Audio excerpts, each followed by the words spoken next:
जुबीन गर्ग, असम की आवाज, उनकी मौत को लेकर जो सवाल उठ रहे हैं उस पर आपको कुछ अपडेट दे देता हूं।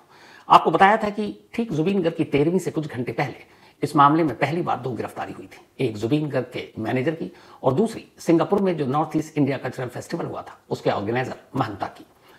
महंता को दिल्ली एयरपोर्ट से गिरफ्तार किया गया था, जबकि मैनेजर सिद्धार्थ शर्मा को गुरुग्राम में एक टोल प्लाजा के पास से गिरफ्तार किया गया। दोनों को एक ही फ्लाइट से गुवाहाटी ले जाया गया और दोनों इस वक्त जुडिशियल कस्टडी में जेल में है। 14 डेज की जुडिशियल कस्टडी मिली हुई है।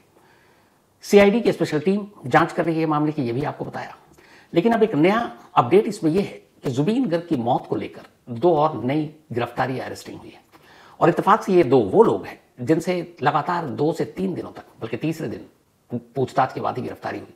सीआईडी के दफ्तर में ये दोनों हाजिर थे, उनसे वहां 7-7 घंटे एक दिन में पूछताछ हुई और फिर आखिरकार ऑफिशियली असम पुलिस की सीआईडी की स्पेशल इन्वेस्टिगेटिव टीम, जिसको जुबीन गर्ग की मौत की जांच की जिम्मेदारी सौंपी गई है, उन्होंने इन दोनों को ऑफिशियली अरेस्ट करने का ऐलान किया। ये दोनों वो लोग हैं जिनके नाम है, एक अमृता प्रभा, ये एक सिंगर है और जुबीन गर्ग के साथ लंबे वक्त से रहे। इसके अलावा जो दूसरे हैं वो म्यूजिशियन है, म्यूजिक डायरेक्टर शेखर गोस्वामी। तो शेखर और अमृता प्रभा ये दोनों सीआईडी के सामने पूछताछ के लिए हाजिर हुए और इन दोनों को ऑफिशियली अब अरेस्ट कर लिया गया।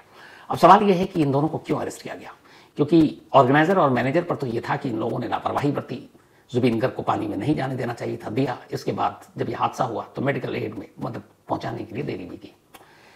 असल में अमृता प्रभा और म्यूजिशियन शेखर गोस्वामी ये दोनों भी 19 सितंबर को सिंगापुर में उस यॉट पर मौजूद थे जिस यॉट से पानी में छलांग मारी थी जुबीन गर्ग ने।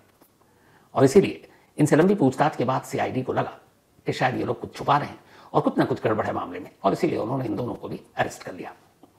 तो कुल मिलाकर जुबीन गर्ग की मौत में अब तक 4 अरेस्टिंग हो चुकी है। लेकिन आपको बता दूं कि अब भी जो असम में एफआईआर है उसमें सीधे सीधे मर्डर का कोई मामला दर्ज नहीं है।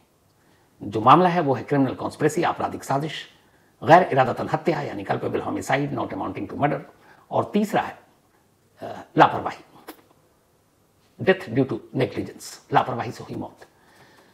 इसी बीच में जो पहली 2 गिरफ्तारी हुई थी उनमें से जो ऑर्गेनाइजर महंता है वो सुप्रीम कोर्ट पहुंच गए हैं गुवाहाटी जेल में अपने वकील के थ्रू। उन्होंने कहा है कि उन्हें असम पुलिस की इन्वेस्टिगेशन पर भरोसा नहीं है, क्योंकि जो माहौल है इस वक्त असम में जुबीन दा की मौत के बाद से लोग बहुत ज्यादा इमोशनल है और उसमें सरकार भी इसमें कुछ अलग रोल प्ले कर रही है।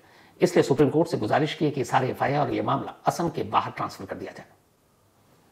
और यह भी कहा है कि उनकी जान को खतरा है, क्योंकि लोगों की भावनाएं जुबीन दा के साथ है और जिस तरीके से मीडिया और सोशल मीडिया में इन लोगों को पेश किया जा रहा है एक विलेन के तौर पर, वो भी गलत है। तो सुप्रीम कोर्ट में शायद इस मामले की सुनवाई नेक्स्ट वीक, बहुत मुमकिन है मंडे को होगी। तो ये 2 अपडेट। तीसरी अपडेट ये है कि सिंगापुर से आखिरकार भारत सरकार की तरफ से की गई गुजारिश के बाद जुबीन दा की मौत के बाद जो पोस्टमार्टम हुआ था वहां के सिंगापुर